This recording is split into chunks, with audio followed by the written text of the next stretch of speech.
What's up again? Live. Is my microphone working? Is my mic? Okay, it's working. All right. Well, hello everyone. It's been a while since I've been streaming, and as you can tell on my channel lately, I've been uploading some music that you all need to catch your attention to.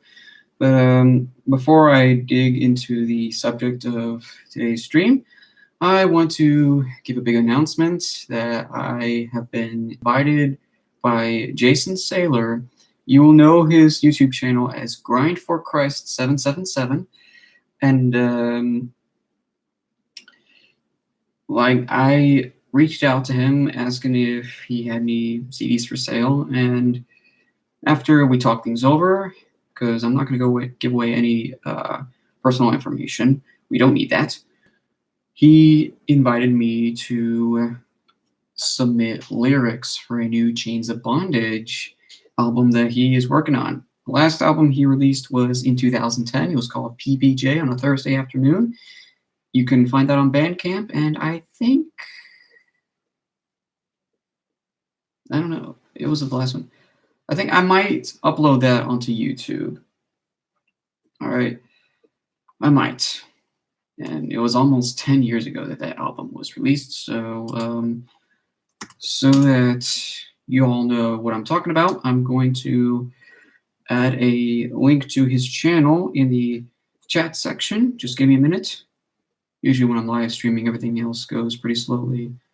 So where is the channel? Again, my apologies for the mouse's scroller squealing like a mouse, because apparently no one was careful enough to read the spelling and grammar errors on the packaging, that it would be a cheap Chinese product. So how does the marsh keep its dead so clean? Grindcore Cyclone. Oh wait, I didn't mean to look that far. Sorry, I was just looking at his recent uploads, which I need to watch. So there's the channel name right there in the chat section. And I will also add the link to the Bandcamp page. Our album might be uploaded right there. It might be on my Bandcamp as well. I don't know. But that's the current news for now. So hopefully y'all are excited as I am. I've been writing some new material. All right. So anyway, now to get down to the subject of our stream, even though nobody's here to watch it or listen, and there is actually no description as well. Sorry, I accidentally left the description out. I'm gonna fix that later on. But you know, if my older brother is skimming through YouTube right now and he sees me streaming this, he'll probably jump right in and say hello, because he knows what I'm talking about. Now, over a decade ago, my brothers and I were huge fans of this Christian program, this Christian superhero program called BibleMan. And we liked it better than all the other superheroes we knew, including Marvel. Even though we were big Marvel fans back in the day, a lot of that came from my dad. Thanks to Dad for letting us borrow his Marvel Masterworks, which we then collected over the years as our own. Still, BibleMan was our favorite. And it wasn't just because of how cool the theme song was, or the special effects, the fight scenes, and everything else in there, but because it helped us grow spiritually. It helped, it taught us a lot of things that led us closer to God. All right, and I think my cat is getting closer to me because I see him at my back door right now. So let's pause for a moment. Let me go let my cat in. It might be freezing. That was quick. Anyway, back to the subject. I'm very uncomfortable right now. Anyway, to this day, we still have our collection of merchandise. We still have our DVDs. I think we might still have our action figures. I think, well, we don't. Did we sell them? Well, some of them broke, not all of them. Yeah, I think eventually all of them broke at some point. They lost over time. All right. Maybe we'll have to dig sometime. I don't know. But maybe not now, because I already hurt my back looking for something a few minutes ago. I was going through our storage crawl spaces, trying to find a letter that my older brother and I wrote about 10 years ago. I was like 10 or 11 at that time. I'm 21 right now, so we wrote a letter. We were giving our support to the franchise. We were saying how much we loved it, and we were like, we really wish that this series would go on, and we might have some ideas that you might like and stuff like that. And oh, my cat. Oh, you don't want to get up here? Okay. Anyway, we thought we sent that letter, but I think it was like a year or two ago that my mom was going through our keepsakes boxes and pulled out that letter, and she thought it was so cute. She kept it for herself. We thought we sent it, but we didn't.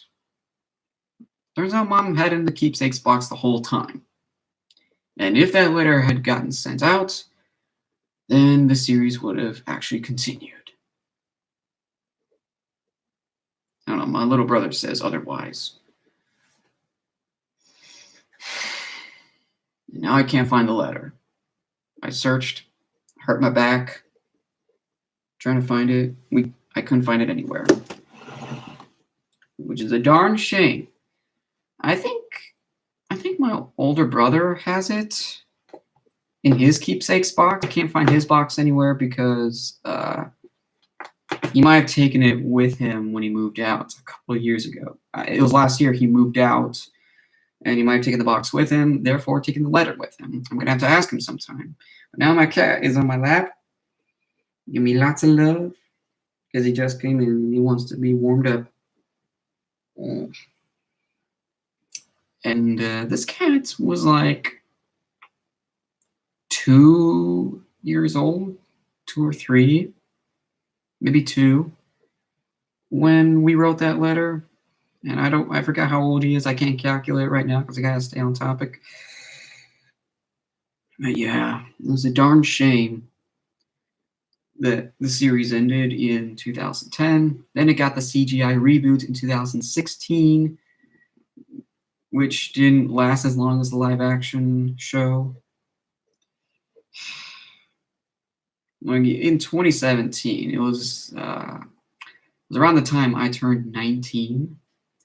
My dad came into my room. He told me to close my eyes and hold out my hands. So I'm like, okay. And he handed me a DVD of the reboot. And I had told Dad about it beforehand, but they didn't indicate to him that I wanted a DVD of the reboot, because of course, being a young adult, I had grown out of it. I'd grown out of the kid stuff, but once in a while, I just pulled out the old DVDs to rewatch them, to kind of relive my childhood, to relive the nostalgia, stuff like that. I mean, I don't remember the last time I watched one. It was way too long ago. But anyway, I got the reboot DVD. I watched it. I thought, yeah, it ain't the same. It just ain't. Though they thanks for the kisses, Wilson. Though they did relive some elements of the past that they tried to recreate, it still wasn't the same. All right, we still have our DVDs. We still have a lot of our merch. We don't have our clothing though anymore. We outgrew them, obviously, as well as some costume pieces. Let me tell you, it's okay to outgrow some stuff, all right? I mean, to this day, we still kind of watch SpongeBob once in a while. Same kind of goes with Camp Lazlo, other shows that we grew up watching. Not Phineas and Ferb anymore. That's done. But yeah, we had action figures. I don't remember what happened to our action figures. Some of them broke, fell apart over time, and some others I cannot find anymore. It would be a miracle if I did bring them back up. Like if I get married and have kids of my own, and I'd show them this stuff, I'd be like, this was my kind of superhero when I was your age, Sonny Jim, or Girly, whatever I have. If they ask me, what happened to this franchise? I'd be like, oh, I'm afraid I got some bad news for you boys and girls. It's dead. I kind of feel sorry for it. So why am I bringing this up? Why am I talking about this? Well, just yesterday I got into a Christian slamming brutal deathcore artist named Resurrected Divinity, and he released all of his content this year. In fact, his last album was last month, was a month ago, and he threw in audio samples from past BibleMan episodes. I'm like, holy crap, you made me relive my childhood. And I think you made it better by adding the slamming brutal stuff afterwards. It's very strange. All right. I mean, I don't have any of my DVDs with me right now. I mean, yeah, I know where they are. I know where I keep them. But that letter, can't find them anywhere. And I'd be surprised if that address of their database or whatever base still existed. Because if I managed to find that letter, I would only throw it in as like an attachment and then make a fresh new letter saying, no, I miss your stuff. You blew me away during my childhood. And, if I was still a kid, if me and my brothers were still kids, then maybe that series would have still continued after we show our love and support. I don't know. But yeah, I'm sure the website is dead as well. I'm surprised it still has an article on Wikipedia and IMDb. So yeah. Anyway, that's all I got to talk about today. All right? Nobody's here watching the stream right now. I'd be surprised if my brother did comment on it sometime soon. But that's all I gotta say. Anyway, thank you for stopping by. And I finally bought the Combat Pack and other news. Finally got the rest of the Mortal Kombat 11 DLC for now. But I know there's more to come. Can't wait for Spawn. And I will see you all sometime soon. I'll be uploading some more music. We're still working on our next PSAS episode. Don't worry about that. We might have some other projects in the works sometime soon. Who knows when that will be? All right? I even got a full-length Gary's Mod video in the works. So, thank you all. And I look forward to talking to you again sometime soon. Even my cat knows it's the end of the stream because he's leaving me. I'll see you all later.